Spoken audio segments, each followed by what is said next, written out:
Hey everybody, Daryl with Exquisite Exotics here. Holly behind the camera. We're outside in the snow. I apologize for background noise. It's going to happen because we have a road near us. Alright, so today's video is, I know we did the how to make Crested gecko tub setup for like $3.25-ish, but we mentioned that we make our own food dish holders. We want to do a video showing how we do that. So if we look down at our our work table we got going on here, these are the tools we need. So we're going to need a drill. Alright, we're going to need a Dremel. We're going to need some kind of hole saw kit or just a hole saw the size of your cap. You're going to need some kind of cutting tool. We use a Sawmax from Dremel. We use a 2x4 for a guide, which will show you what we do with that. And then you're going to need some kind of clamps, whether those are spring clamps, C-clamps, something along the lines.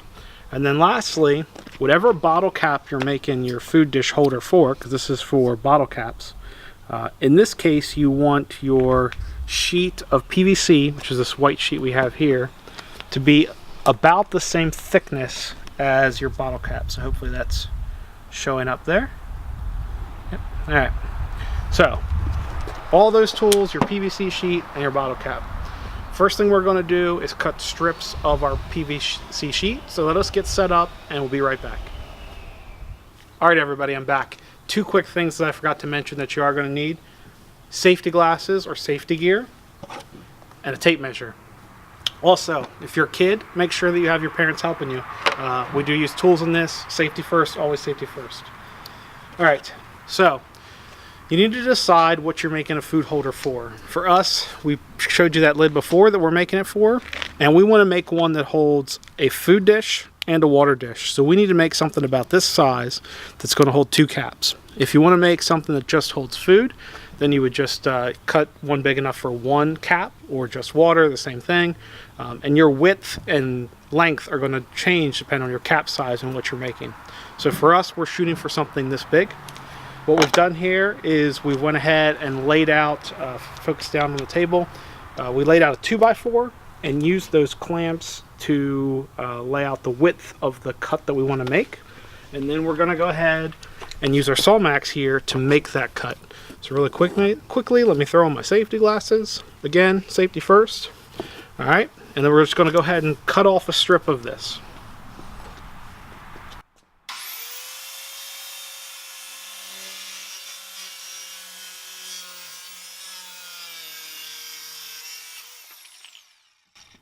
All right, and with that, let us go ahead and show you what the next step is. All right, so once you have your strip here, the next thing you need to decide is how long you want it to be, and you're going to follow that same cutting process to cut it to length. So we have our one cut to length that we need. Now we need to drill some holes in it. So we had that hole saw kit that we showed at the very beginning. We pick a hole saw that is the same size as the cap that you're trying to cut for. A little bigger is better because you'll be able to fit the cap in easier, but you don't want to go too big because if the cap's too loose in there, it defeats the purpose of it holding the cap. All right, so we're going to take our hole saw, we're going to use clamp this down and drill 2 holes in it for our cap. All right, pretty simple process for anybody who's used a hole saw before. You just drill straight through. Make sure you have your piece that you're drilling through held down really tightly somehow, whether that's a table with a clamp. Don't try to hold it by hand. It will spin and it can hurt you, so make sure it's clamped down and held really well. All right.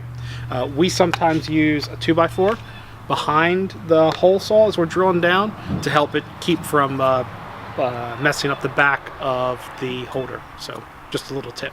All right, we'll be right back after we have holes in this guy. All right, everybody, we've got our holes cut, but as you can tell, if you look at it up close, you can see that the holes are really jagged. All right, so what we're going to do is, now that we have this cut, we're going to use a Dremel with a little sanding tool here on the end. We're going to clean out the inside of the hole, and then we're also going to go around the edges and make a little chamfer around the edges so that the lids are easy to get in and out. It also allows you to get your fingernail in there to get the lid out a lot easier if you have a little radius or chamfer there on the edge. So let us go ahead and clean this up real quick. We're not going to show you because it's just dremeling around. Again, safety first, safety glasses, and we'll show you what it looks like when it's done. All right. All right, everybody, snow's getting heavier. That means we got to be done this project. So here we go. After we have it done here, the edge is nice and cleaned up. And it fits. Oh, if I don't drop them. All right.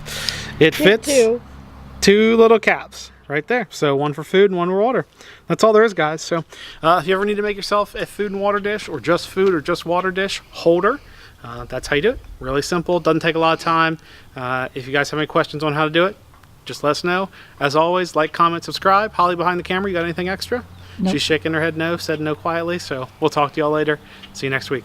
Bye. Oh, you know what? P.S. We are at Tinley next week.